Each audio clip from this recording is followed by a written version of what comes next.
D2DNY, Real World HVAC Simplified. And now this is a Johnson Controls York unit, and I'm going to be doing something a little special today, right? So it's counting down to start up. What I'm doing today is we have a VFD problem, right? So this unit has a VFD. You can use it as a VAV unit, or you can use it as a, come on, wow. I almost killed myself flipping that switch.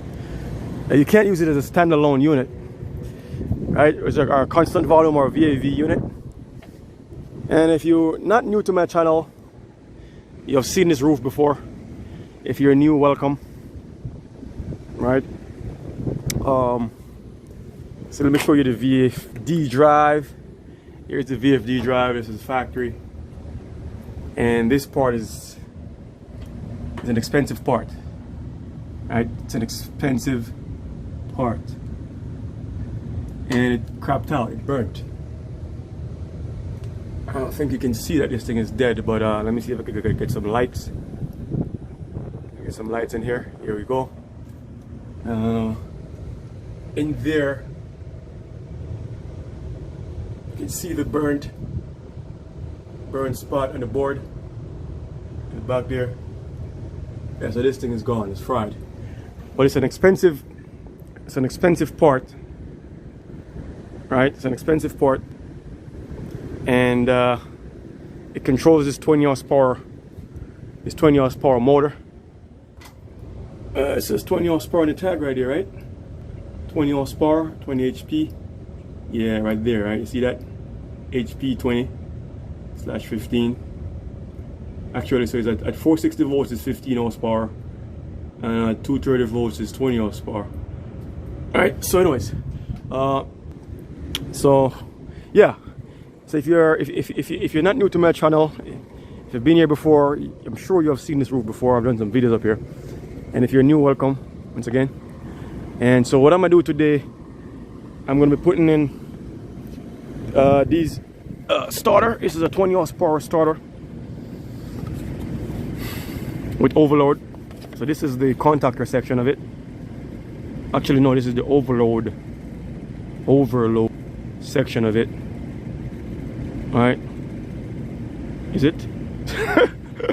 I think it is. Yeah, it is the overload section. I can't tell if the picture look weird. I'm gonna show you the real thing in a minute. The real thing in a minute. All right. Yeah, that's definitely the overload section of it. Here's the contactor section, right? 24 volts coil. They combined, and combined we call them a starter. All right. So here it is. Okay, so these come together like so, right? Lock these screws in. Oh, it's Allen key. Didn't bring my Allen key. I think I got some Allen key in my bag. Hopefully I do. Actually, this might do it. Let's see. Guess I'm not that lucky. All right. Anyways, so yeah. So there it is. So this is going to be controlling the main part of the fan. And let me go back around to the VFD drive real quick. Let's get run back around here real quick. Show you that I have it bypassed.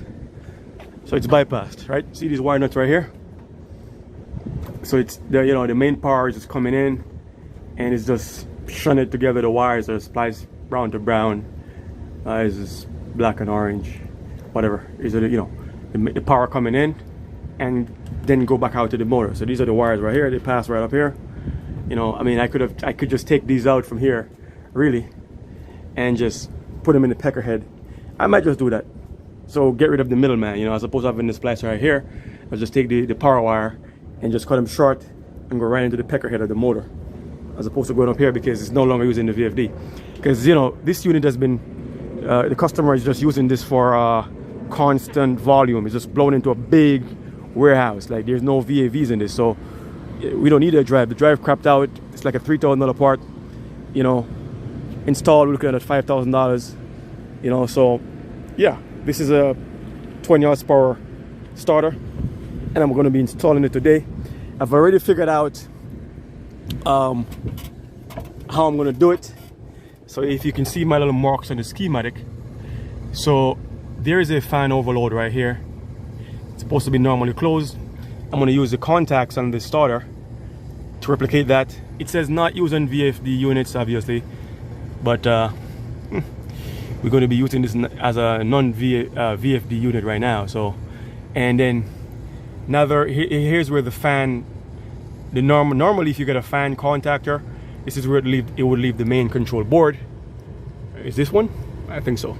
Maybe it's that one. It doesn't really matter. You know, schematic right here.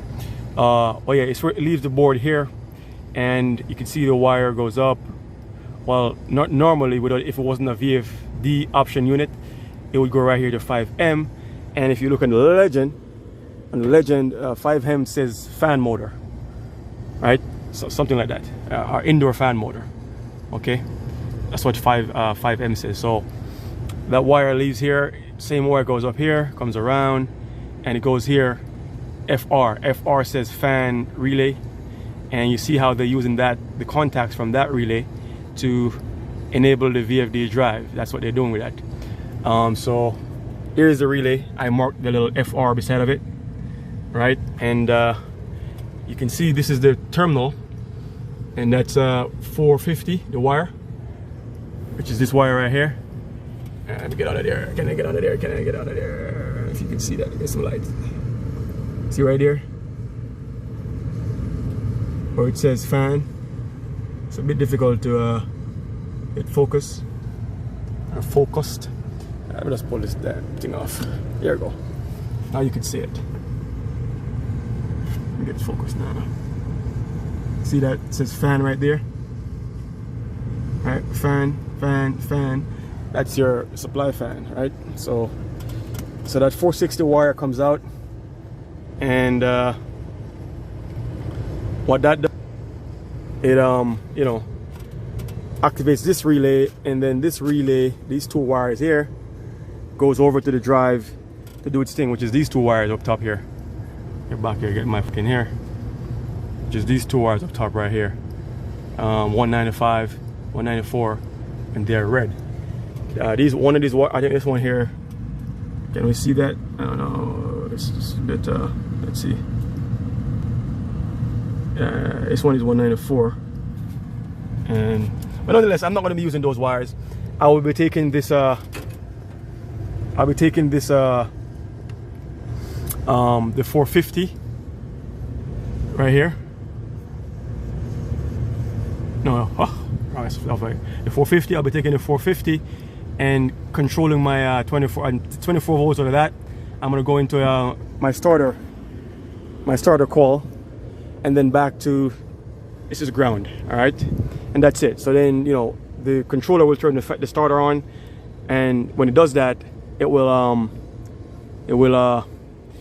then you know, the fan will start, and once the fan starts, then I'm gonna use the normally open for this on the starter. So once the starter pulls in and the contact's closed, then we won't have that alarm for overload, because it will be closed. And here are the wires. I already found them.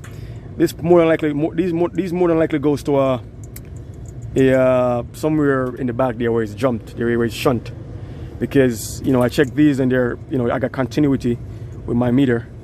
And these two blue ones right here, or dark blue ones, they are going back up to the controller right here, right? And if you I don't unplug that, it says fan overload right there. Fan over, it means fan overload. And this is the same thing right here. Boom, boom, boom. Blue wires, right? So yeah, and you see the number on it, 452 and 451, right?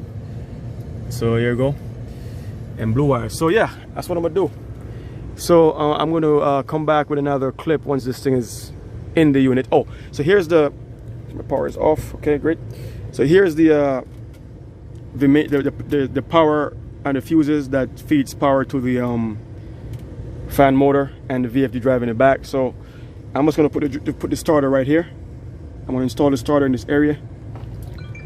Let me see if we can get that focused here. Yep, I'm gonna put it in this area right here, and I'm gonna break the 3 wires, power wires, and hook it up. So stay tuned for that.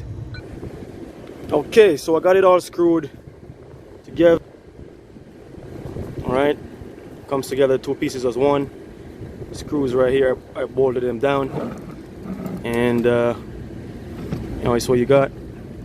And this is what I use. This is a Allen wrench.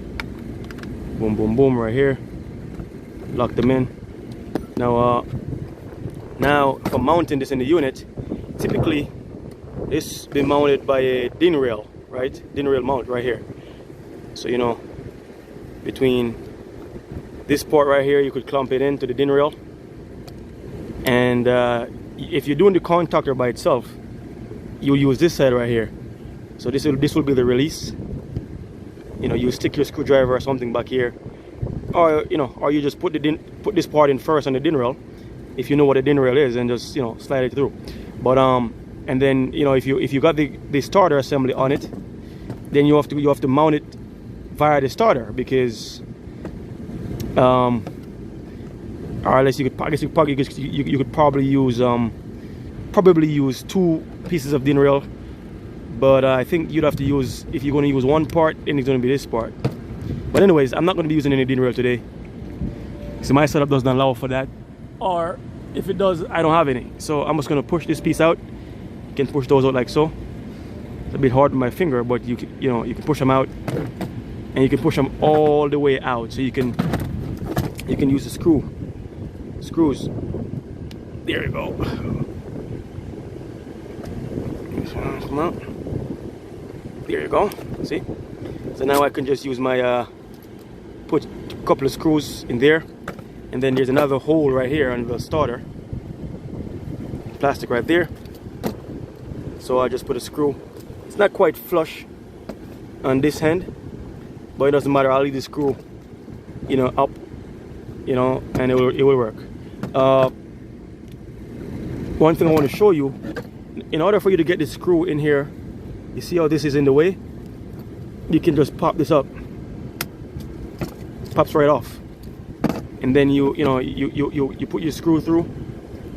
Maybe not, this is still in your way. But I think it's better anyways. You got more clearance with your screwdriver, or to get your the screw in. And the same thing over here, if this part is in your way, I don't think it is, you can do it. But you could pop this off the same way. And then once you're done, you pop it back on there to you know, connect your wire. So once it's in the unit, I'll come back again, because I just want to show this part before I do it. Okay, boom. So I'm just going to use my screw gun right here. It's not an impact driver, it's just it's armor driver. Okay, so I'll be back, so stay tuned. Okay, so I have the finished product here. You can see.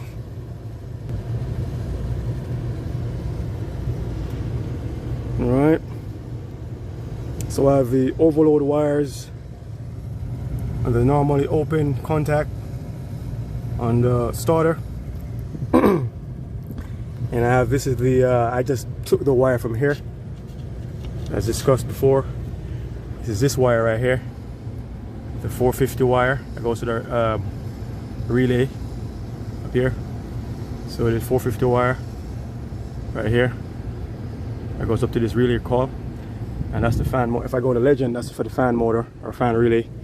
And then the common that was plugged in here, the brown wire, I unplugged it, clip one end off of it, one of the stake on off, and I just put it in here, other side of the contactor coil. This is the other side of the contactor coil right here, A1, A2, and I just, you know, make a splice right here on the common. Same thing. All right. This is the same wire right here that goes up, you know, through here. You know, go to the terminal block right here. This is a TB, that's for the common, right? Common splice. It's going to start up in 59. It's counting down. So yeah, let's just wait for it. Whew. Nice view. So we have the overload, the fan overload, the fan overload. These blue wires, remember, here they are. All right. So it's coming down. All right, so we'll test this sucker. Just wait for it.